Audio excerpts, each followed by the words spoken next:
안녕하세요. 제 채널은 누구나 최대한 찾을 수 있는 데이터를 말씀드리면서 공시 아키팩터를 통해 투자 아이디어를 찾아준 테리니 아빠입니다.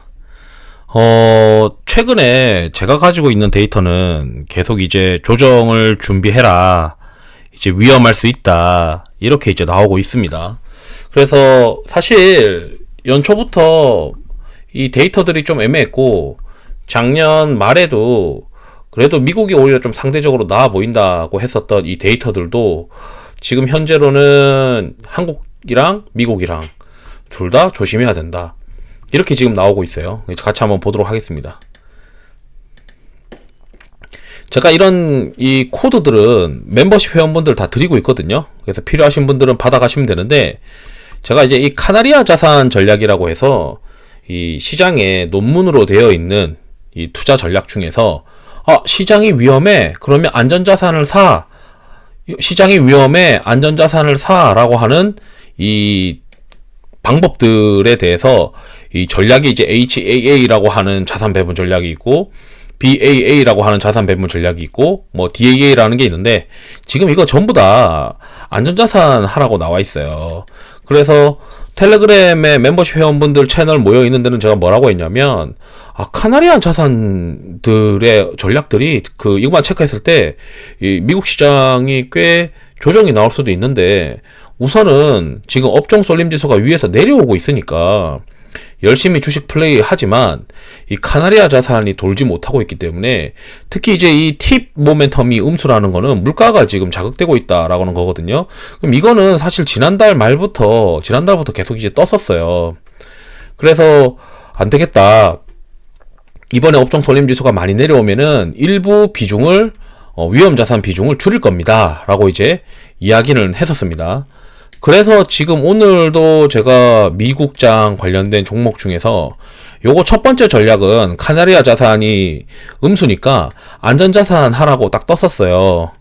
그래서 안전자산으로 5개로 구성을 한 거고, 이제 여기에 초록색에 해당하는 거는 이 추세가 아직은 이제 월봉 기준으로 이제 뭐 추세가 살아있다 라고 이제 기준이 되면은 QQQ나 QLD랑 SOX를 세게 이제 넣어봐라, 뭐 이런 얘기인데, 요것도 이제 요거를 줄일 겁니다. 오늘 이제 저녁에는 뭐 예를 들어 업종 쏠림 지수가 많이 내려오면은 이걸 줄이고 한 반으로 줄일 거예요. 그러면은 원래 이제 요게 합쳐서 100%를 기준으로 해서 해당 전략을 30%만 준용하니까 곱하기 30%만 해서 실질 비중이 되는 건데, 지금 이제 요게 합쳐서 50%로 바꿨거든요. 다 반으로 줄여가지고. 그래서 지금 이 안전자산에 대한 비중을 전략으로서의 안전자산 30%와 실질적으로 투자하는 이제 QQQ랑 QLD랑 삭스 비중을 줄이면서 요거 15%의 현금을 만들어내는 거니까, 이제 안전자산 비중을 여기 포트폴리오에서는 45%를 가져가자, 요렇게 지금 전략을 하고 있고, 국장에서는 이 수급이 좀 비어져 있는 것들 위주로 플레이를 하고 있으니까 인버스만 한 10%대를 들고 있거든요. 그래서 수급이 비어진 섹터에다가 인버스 섞는 전략, 요렇게 유지를 할 생각입니다. 이제 카나리아 자산도 카나리아 자산이지만 같이 또 보고 있는 게 이제 피어 앤 그리드 오실레이터라고 해가지고, 제가 이제 국내에 있는 그 데이터들을 열화판으로 이제 피어 앤 그리드를 만들어서 이걸 또 오실레이터로 만들어 봤어요. 그러면 지금 이게 파란색이 많이 올라가면 또 떨어지게 되는데, 그때가 이제 시장이 조정 나올 수 있는 구간이고, 지금 코스닥은 전고점 부분까지 지금 올라와 있는 상황입니다. 그래서 다음 주에 이게 피크아웃 하는 것도 가능성이 있기 때문에 주의 깊게 봐야 되는데, 이제 요게 이제 미국의 특정 업종 강도 지수예요. 미국의 특정 업종 강도 지수는 이 급격하게 올랐을 때 12월 19일 이후에 지금부터는 그래도 미국 시장이 좀 나아 보입니다 라고 했었고, 요게 이제 내려왔는데, 요 날짜가 이제 1월 7일, 그러니까 미국 시간으로 1월 7일이니까 지금 요게 많이 내려와 있는 구간이라고 보이거든요, 과거 대비했을 때. 그래서 미국 시장도 다음 주부터는 또 어려워질 수도 있다, 이렇게 지금 생각을 하고 있고, 한국의 경우에는 지금 하위 5% 구간으로 지금 전저점 부분까지 지금 내려와 있어요. 그래서 이 붉은색이 올라갈 때는 시장이 떨어지거든요. 붉은색이 올라갈 때 시장이 떨어지는 구간들이 많았기 때문에, 이번에 붉은색이 올라가면은 시장이 견딜 수 있을까? 만약에 시장이 견디려면 외부 지표가 좋아야 된다라고 저는 생각을 하고 있는데, 우선 달러 인덱스가 지금 또 재차 오르려고 하고 있고, 원달러도 조정을 좀 받았다가 다시 이제 튀어 오를 것 같습니다. 달러 인덱스의 방향에 따라. 트럼프가 이제 20일날 취임을 하니까 또 시장에서는 이제 관세 리스크가 서서히 또 부각되고 있는 모습이기도 해요. 특히 이제 핵심이 10년물 금리인데, 이게 지금 쉽게 떨어지지 않고 있고 조정을 받고 좀 전에는 이제 4.7%까지 올랐었는데 좀 위태위태해 보여요, 외부 지표로는. 그리고 이제 경제 캘린더 상으로 이제 보게 되면, 이제 여기 보시게 되면 이번 주만 보시죠. 이번 주만 보더라도 지금 이제 새벽에 연준의 이제 연준의 이제 회의록이 나옵니다. 새벽 4시에. 시장이 신기하게도 미국 시장은 이 연준의 회의록을 보고 조정이 깊어지는 경우들을 종종 봤었어요. 이미 지난 것임에도 불구하고 이 매파적인 어떤 의견을 좀 더 확인하면서 시장이 와, 이거 금리 인하 쉽지 않겠는데? 이런 생각을, 이런 회의록을 보고도 막 느끼더라고요.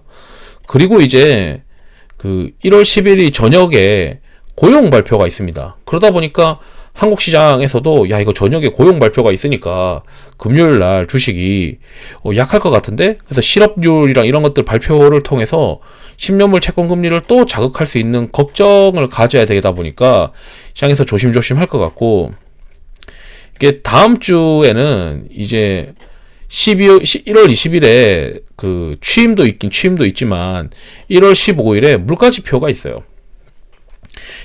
제가 주식 시장을 경험하면은 이제 여러분들도 아시겠지만, 이 시장이라는 게 희한하게도 이 보름 단위로 색깔이 변하는 것 같은 것들을 많이 느낍니다. 특히 이제 이 경제 지표들이 월 중순쯤에 뭐 중요한 것들이 많이 발표를 하기 때문에 전 그렇다라고 생각을 하고 있는데, 이번에 물가 지표까지 있고 거기에 1월 20일에는 트럼프 취임까지 있단 말이죠. 그래서 물가가 제대로 안 잡히고 있는데 그 와중에 트럼프 취임까지 있다라고 생각하면은 투자자들이 다음 주에 야, 이건 뭐냐 뭐 이렇게 생각할 수도 있기 때문에, 그렇게 되면은 이제 연준의 금리 결정이 이달 말에 있잖아요. 이달 말에 이제 연준의 금리 결정이 있으니까 그 연준의 금리 결정까지 시장이 얼어붙을 가능성이 있어 보인다. 게다가 그 국장은 명절 전에 시장이 잘 된 적이 별로 없어요. 그래서 명절 전에 리스크를 해지하기 위해서 현금화를 일부 해야 되겠다, 이렇게 생각하는 투자자들도 있기 때문에 명절 전에 이제 수급 부담 이런 것들도 있지 않겠냐. 그래서 연준의 금리 결정이 끝나고 나서, 그리고 계절적으로 2월달이 그렇게 썩 좋은 장이 아니에요.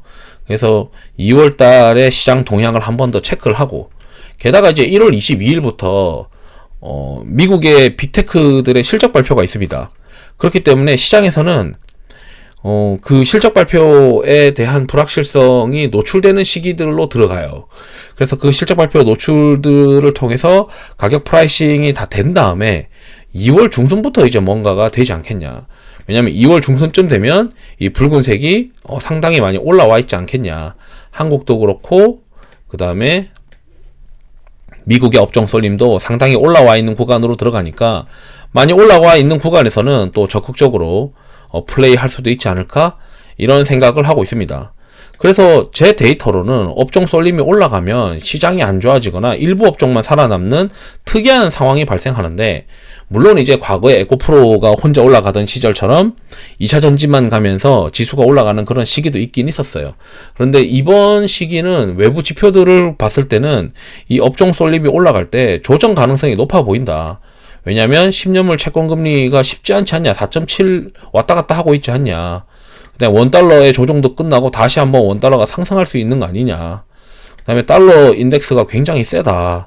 이런 것들을 고려했을 때 시장이 쉽지 않아 보인다. 거기에 매크로 지표의 이벤트들도 1월 중순 물가, 1월 20일 트럼프 취임, 1월 말 연준 금리 결정. 그래 당장 이제 오늘 새벽, 그러니까 1월 8일에 이걸 찍고 있으니까 1월 9일 새벽 4시랑 1월 금요일 날 또 저녁에 또 리스크 이런 것들을 고려를 해야 되겠죠. 그래서 저는 지금 솔직히 국장의 경우에도 인버스를 섞어야 되고 현금 비중을 좀 가지고 있어야 되는 것 같다. 좀 열심히 해서 이번 주로 눌러볼게요. 열심히 해서 붉은색이 충분히 올라가서 시장을 편하게 접근할 수 있는 구간에 열심히 하고 지금은 좀 보수적으로 봐야 되지 않을까 이런 생각을 하고 있습니다. 그래서 목요일도 걱정, 금요일도 걱정, 다음 주 15일도 걱정. 이게 걱정할 거리가 너무 많으니까, 물론 이제 데이터가 이게 업종 쏠림 지수가 많이 올라가 있어서 내려올 구간이면은 그렇게 제가 걱정을 좀 덜 할 거예요. 그런데 지금 현재는 국장도 미장도 많이 내려와 있으니까 둘 다 한 방향으로 위로 튀면서 시장이 이제 다시 조정받을 가능성이 있지 않을까? 이런 것들을 자꾸 이제 지켜보고 있습니다. 그래서 국장도 미국장도 좀 보수적으로 해야 되지 않겠냐 이렇게 말씀드리고 있고, 텔레그램에 카페라떼 이상 멤버십 회원분들 들어와 있는 채널에도 한 이 구간부터 계속 얘기했을 거예요. 12월 말부터 이거 국장도 그렇고 미장도 그렇고 좀 애매하다. 미국장은 좀 괜찮은데 국장은 업종 쏠림 지수가 많이 내려와 있어서 그냥 좀 보수적으로 계속 보고 있자, 그렇게 지금 계속 말씀드리고 있습니다. 그래서 이게 붉은색이 충분히 올라가고 나서 그때부터 열심히 해도 늦지 않다라고 생각하고 있기 때문에 한 2월 중순까지는 좀 보수적으로 보자, 이렇게 말씀드리고 싶습니다. 이상으로 영상을 마치도록 하겠습니다. 투자에 도움되시길 바랍니다. 감사합니다.